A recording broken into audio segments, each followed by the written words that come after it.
Good evening. Under extreme pressure, accident and emergency departments and the West Midlands Ambulance Service say they're facing crisis point as the number of people needing treatment has risen sharply in the past few days. The ambulance service say they had 8 ambulances tied up for around 12 hours yesterday as crews waited to hand over patients. Heartlands Hospital had corridors full of trolleys as they struggled to find beds. Elizabeth Glinker reports. On average, the West Midlands Ambulance Service attends 3,000 calls every day, but at the moment that figure is more like 3,500, and despite calling in extra staff, they're struggling to meet demand. One reason for that is that ambulances are being held up in queues outside hospitals.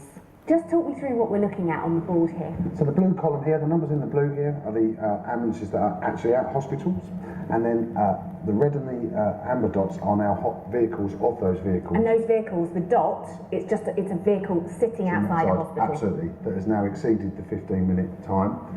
This column here is actually the length of time that those vehicles have been sat there. So the longest time is 20 minutes, ranging right up now to 44 minutes. So an ambulance just sitting there? Just sitting there, nursing a patient. Essentially these are ambulance crews that are nursing patients in the corridor. But if they're doing that, they can't be out responding to calls? It's really simple. Those vehicles can't offload, the 999 calls can't be answered. This board highlights just how difficult the situation is at the moment. If you look here, there are 3 zeros. Those zeros mean that in Birmingham, the Black Country and Coventry and Warwickshire, there are currently no ambulances able to be deployed. There are currently 16 people on the line waiting for an ambulance to be sent to them. At Heartlands Hospital in Birmingham last night, the department was described as being under extreme pressure. At one stage we had over 100 people in our emergency department, which is 20 or 30 more than is comfortable. And it was quite difficult. We had to call consultants in from home to help out.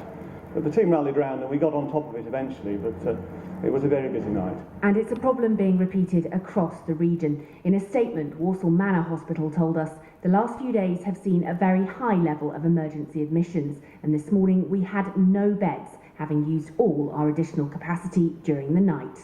This is a real worry for us in emergency medicine because we know when our departments become overcrowded that it's not just delays in patient care that are a problem, but we know that it really compromises safety as well.